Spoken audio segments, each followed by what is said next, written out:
JDU के राष्ट्रीय अध्यक्ष बनते ही नीतीश कुमार के हनुमान आरसीपी सिंह ने भाजपा को चेता दिया। कहा कि नीतीश कुमार के खिलाफ एक शब्द भी बर्दाश्त नहीं किया जाएगा।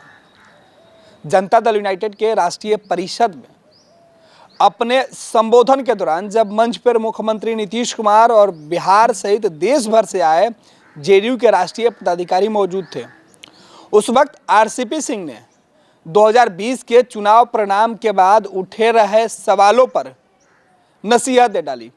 कहा कि जो लोग आज स्ट्राइक रेट की बात करते हैं वो समझ ले कि 2010 में क्या हुआ था। हमारा गठबंधन 2005 से था, 2010 में सब कुछ पहले से तय था।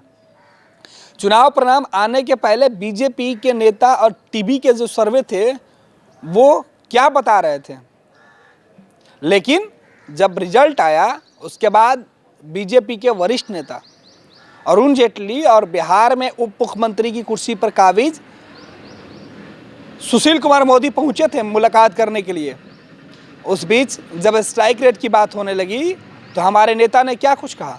हमारे नेता ने कहा कि जो बातें हमने पहले तय कर रखी है वही आगे जाएगा। हालांकि बीजेपी के लोगों ने कहा कि मंत्रिमंडल में अब जो सीटों का अनुपात है उसके अनुसार बात किया जाएगा, लेकिन नीतीश कुमार ने साफ तौर पे मना कर दिया। हम किसी के पीठ में छुरा नहीं भोंकते हैं। ये बातें आरसीपी सिंह उस वक्त कह रहे थे जब अरुणाचल के अंदर जनता दल यूनाइटेड के 6 विधायकों को भाजपा ने तोड़ के अपने पाले में कर लिया और अब राष्ट्रीय परिषद और कार्यकारिणी की बैठक में वो 30 जेडीयू के नेताओं के चेहरे पर सीधे तौर पे दिख रहा था। उन्होंने इस बात की शिकायत मुख्यमंत्री नीतीश कुमार तक से की, लेकिन नीतीश कुमार हो या पार्टी का कोई बड़ा नेता बीजेपी के नेताओं के ऊपर बोलने से बचता रहा।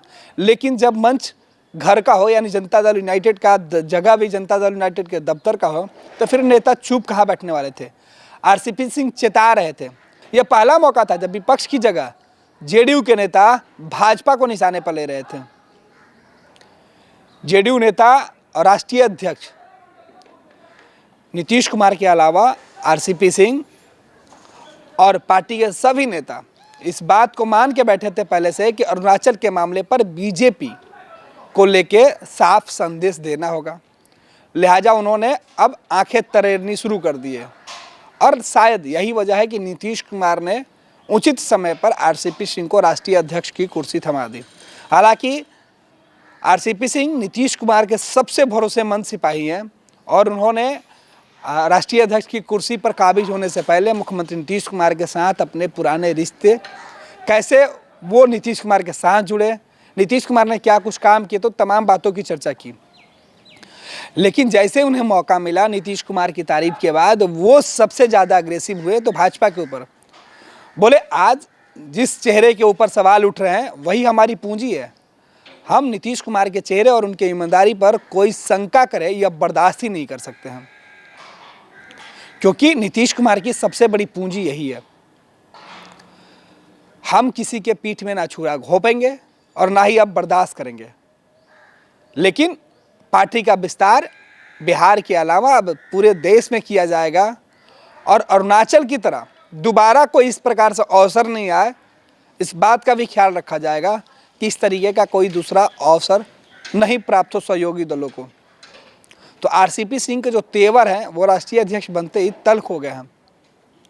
अब देखना होगा कि नए अध्यक्ष के कार्य करने की स्टाइल क्या होता है। हालांकि संगठन का काम आरसीपी सिंह पहले से करते रहे हैं, लेकिन पार्टी के सर्वे सर्वा बनने के बाद आरसीपी सिंह क्या कुछ फैसले लेते हैं, खास तौर पर बिहार में तब जब नीतीश कुमार के चेहरे पर उनके सहयोगी भाजपा आए दिन सवाल उठा रहे हैं, उनके सुशासन पर बीजेपी के नेता सवाल उठा रहे हैं, तब अब पार्टी के तरफ से क्या कुछ फैसले होंगे वो देखना दिलचस्प होगा। लेकिन इन सब के बीच अब जेडीयू ने यह तय कर लिया कि उन्हें विपक्षियों से लड़ने से पहले खुद के सहयोगी दलों से भी मुकाबला करना होगा। इसके लिए हर मोर्चे पर पार्टी के नेता और कार्यकर्ता अपनी तैयारी करें। जरूरत पड़ेगी तो 2-2 हाथ सहयोगी दलों से भी होगा। अब तोड़ने की नौबत नहीं आने देंगे, तोड़ के दूसरे को अपने में मिला लेंगे। यह बातें स्पष्ट हो गई कि जेडीयू के नए अध्यक्ष के नए तेवर हैं और पहले ही शिकार भाजपा के लोग हो गए हैं।